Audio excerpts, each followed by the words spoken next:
Hey, this is Manuel from Zeal Ardor, and you're listening to The Dan Chan Show.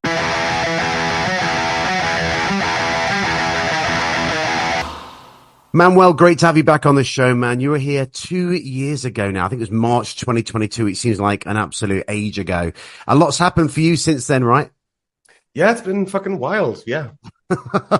So how's the summer so far for you? You know, lots of festivals. Where are you at the moment? Are you at home? I'm at home in Basel, Switzerland. It is 35 degrees. Also, like my black shirt has like sweat marks on it. Busy day. I'm just disgusting today. That's fine. Where were you? Were you playing last weekend? Are you playing this weekend? Where were you in between? Yeah, we played France last week at south of France, which was 41 degrees. Also, Nice. just pleasant. Yeah. I had the most meat-laden salad I've ever had. In As for a France. salad, it had fucking tripe, bacon, and foie gras on it. No mention on the menu. Just The pleasures of the road, mate. No fondue. No fondue for a Swiss man. So, man, we're short of time, so let's crack on. You're here to talk about the new album, GREIF, which is amazing. It's out next week. 14 tracks of varied length and intensity. How is this album different to the three? You know, it's definitely a moving direction, right? Yeah, it's just, I guess it's more flavors. It's not as strictly like the accusatory, we suffered and now you shall suffer of our usual fare. It's just, I guess, more personal stories and more colors, for lack of a better word. Yeah. I totally agree with that. Now, you said in Kerrang recently, that I read recently actually, that the more music we put into this world, the more obvious it becomes who we really are. Now, is your identity now secure with this new album, 14 more tracks to your back catalogue, or are you always going to be a little bit cloak and dagger? The truth of the matter is that we don't know. Yeah, like good. Because the moment we know what we are, like, okay, we are this, is the moment we could actually stop making music. Yeah. So it's still a trying out, a finding, and a failing interestingly. Yeah. I hope. Yeah. Well, I mean, tracks like When Clawing Out came out, which actually threw my head back. It was a very unnerving listen. You know what I mean? know. That whole track. Tell me about that track, because when I first heard that, I was like, my heartbeat was going. I didn't know what to think. You know, tell me about that track in particular, because that threw me back. I just wanted to make a song that sounds like anxiety. That's it. We did. Yeah. We did. For the uninitiated listeners, it has a lot of tempo changes, and it just gets steadily faster and faster in a very uncomfortable way. Definitely. Yeah, and it kind of accumulates in hardcore kicks, like Netherlands, Holland, fucking gabber kicks. It's as serious as it is silly. Yeah, it got me, man. Honestly, it got me big time. Now, you wrote everything on this album, but this is actually the first time that the band has all performed together on the album, right? That's correct. Yeah. What instigated the change, or was it a case of, you know, come on, guys, we'll let you come on, you can come play on the record now? What was it that made that happen? Honestly, to me, like, Zeal Ardor is at its best when we play live, and that's unsurprisingly because of the people on stage. Yeah. So it makes perfect sense to have them on the record. And honestly, it's just kind of late. It's my oopsie. Did you on the previous three records? Who was playing? Was it sessions, or was it you doing majority of the stuff? What was it? It was me, and our drummer did drums, because my arms cannot do that sort of thing. No. So did you feel like they deserved it by now? You know, to get them, you know, on the records, you would say, credit wise, etc. I mean, by now even seems like a stretch, because these people have given 7 years of their lives to this silly project, and they've more than deserved it. And there's also the financial aspect, because they deserve to be part and reap the rewards of this thing that they, in no small part, have created with me, and just seems fair. Absolutely. Now, you had the fans in mind when you wrote this record, didn't you? You know, leaning heavily on what we would want to hear at a show, etc., and what would sonically amp us up. Can you explain that? I just make music that I like, because the moment I try to like I try to pander to a even fictitious audience is the moment you'll hear that it's bullshit. Right. Because I'm really bad at like musically lying, I guess. Right. Okay. So this is just shit that this is just things, sorry, UK Right. radio. Yeah, These are go for just it. things that I personally enjoy. And I wear those influences on my sleeve. Like this is, keen-eared listeners will observe Yeah. that maybe I have heard of this band called Queens of the Stone Age. Yeah. Yeah. Yeah. And that's just because I love them and I want to have more music like that in the world. Yeah. I can hear that definitely. Now, do you ever play when you write tracks? Obviously, you do it selfishly, like you used to said, but do you ever have the listener in mind when it comes to how you would imagine them listening to the record? For example, driving down the highway or going for a walk or drinking a fine wine or something. You can never not. But I think the art is to kind of shut it out. Right. Because someone smarter than me said, you always have your idols on your shoulder. Yeah. And by extension, also the audience. And it's kind of not giving that too much way that makes it interesting, I think. How ideally, okay, hypothetically, how would you want the listener to listen to this album without being like, well, it's however they want to listen to it. But how would you say someone sit down with candles or lights or a glass of wine or whatever? How would you want them to experience it?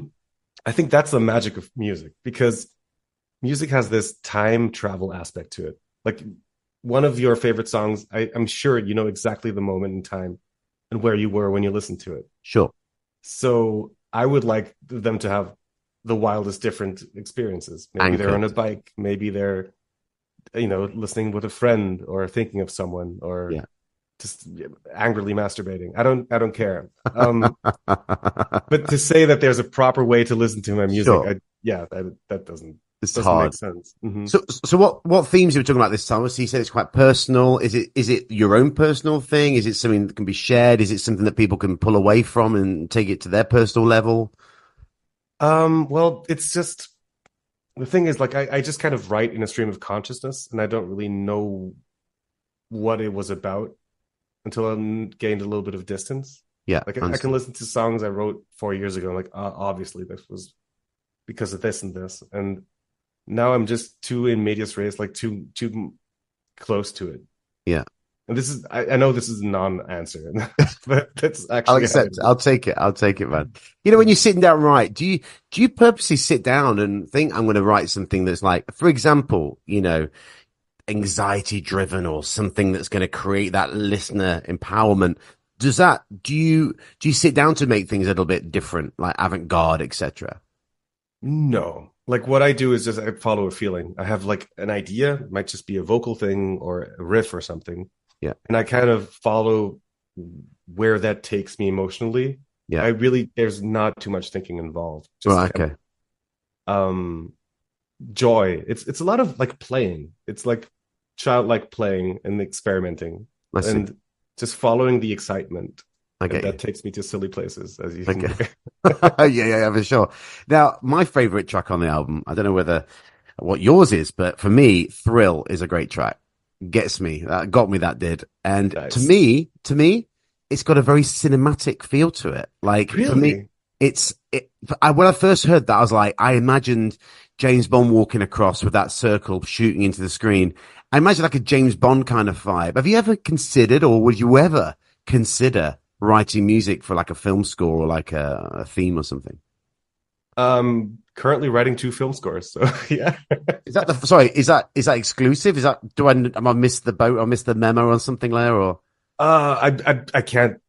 It's not sure. Films that you will know. It's not great big films. Also, I have signed NDAs, and I should probably not talk about this, but I can say that I probably can say I'm scoring films, right? Yeah. You as my lawyer, you can. Yeah. You said it, mate. Exclusives. So is that the first? Is that the first time you've done that? And do you approach it any differently? Yeah, because that's the cool thing with Zeal Ardor. It's just about this project and how important I am in this process. But when you write for film, for me, the exciting part is I'm here to support something else and someone else's vision. Yeah, And that could sound like it's frustrating, but it's super exciting just to take a step back and to have the music actually serve a distinct purpose. I understand. So do you get like a brief of what, like a treatment, like we need to do this on this film, and you go for it from there? I just get the script normally. Right, really? Like normally, like as if I've been doing this for 10 years. Yeah. Casual, yeah. I get the scripts and just make it up as I go along. Yeah, in 1982, like the first time I did this. Funny, man, funny.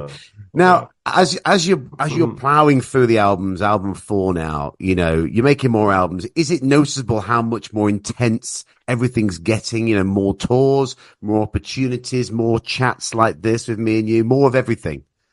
I mean, not really, because it's such a gradual crawl that I don't have the whiplash of. I mean, like the first time I did it, yes, that was impressive and also kind of bewildering. But now that there's a kind of routine, and it's just incremental. It's not like we're playing, Wembley or something. That's not a venue to play. Wow. It's not like we're playing. Well, we did play Royal Albert Hall. It's not like we're playing Glastonbury. Sure. There's no like huge steps. It's just like increments. So I could see you on Glastonbury, right? That's going to happen one day. Yeah, they haven't written back. I have with Radio 1's love of you guys, I can see it happening. I have written them like really emotional poems, and I feel kind of ghosted at this point. There's a bit of an imbalance. Now, obviously, touring, as we've said, has intensified. Obviously, what's on the horizon show-wise? You've got a hell of a lot happening, right? Yeah. So we're doing some summer festivals, obviously, and then we're going to go on tour with Heilung. Yeah, nice. Which is such a fun bill. And then we're going to go to the US, and then we're going to do more shows. And after that, I think we're going to do more shows. And once those have concluded, I have elected to do even more shows. Good. To play shows after that. When you coming to Barcelona? You're not done here yet. Actually, I can't talk about that. But good. If you know what I mean. That sounds exciting. Yeah. Oh, I like it. That sounds like a promise. I have to hold you to that one. Yeah. I'm going to say I love that. Exclusives again. Now, obviously, as you're doing more shows, you're getting more albums out. How hard is it now to start, with your varying tracks, getting a set list secured? I mean, how hard is that now? You got more tracks to throw in the mix. Honestly, it's kind of fun because like it's not about what do we omit, but like what do we feel like would be a really cool, like like attention and relief. What's an interesting evening, basically? Yeah. So we get to curate like a kind of like a in cinema we say script. Yeah. It's such a douche today. I'm sorry. I love it, mate. I love it. Yeah, it's fun. It's fun. So obviously, obviously now the guys are in the band full time, shall we say, like they were anyway, but now they're on the record, they've got more balls probably to speak to you. How do you divvy up the new set list? I mean, is it a democratic thing, or do you come in and say, hey guys, we're playing all these tonight, or we're going to be playing these on the tour? That's still my power trip at the moment. Yeah. But I feel like the walls of this empire crackling, and maybe they'll be like, maybe we shouldn't play Devil is Fine 3 times in a row. Yeah. It's my right. Exactly that. Exactly. Now, what track are you most proud of on this album? What track is it that you can't wait to play live that no one's heard yet? What track should I play next, basically, after this interview? Don't play it. Well, my favorite track is Solace. Right. Because, it's a really fucking sad song. And I recorded that demo version in my room, and we tried to replicate it or like properly do the vocals in the studio, and it didn't really work. It never got to that emotional point. So it's still the demo vocals on the actual album. Right, okay. But don't play it. That's a downer. So just play Death to the Holy again. Again. Dude, we have a YouTube stalker who under every fucking video we publish says, "You're a one-hit wonder. Death to the Holy is the only good song. You fucking phonies. Do another one." What? It's so Oh weird. my God, that is weird. That is weird. Just before you go, I want to ask you quickly about the videos as well. What we're leading to on this, the car thing, the characters. What's with that? Is that leading anywhere? No, it's just a piss take. No, it's we're it's gonna come to a fruitful conclusion on next Friday. Oh, really? With Yeah. what track? When is this coming out? Who gives a shit? Kilonova. Yeah, it'll be out next week. Actually, this will be out on release day, so you're fine. It's out now. Yeah, it's out now. You can watch it. That's Which track? Kilonova. Okay, yeah. Yeah. If you really watch the video carefully, you could see how a lot of money just dissipates. Right. We'll be checking that out. We'll be checking that out. Now, finally, at this stage in your life, what is the most used emoji in your phone, Manuel? This is a passive aggressive one, but I use like the silver medal a lot. Right. Okay, when someone silver did medal. something almost good. Yeah. I was like, yeah, nice try. To the rest of the band, like they don't know how to take you nowadays. You know what I mean? Yeah. That's funny, man. Listen, Manuel, I know you're short of time, and I really appreciate the chat. Good luck with the album, and thanks so much for joining me on the show again. Dude, thank you.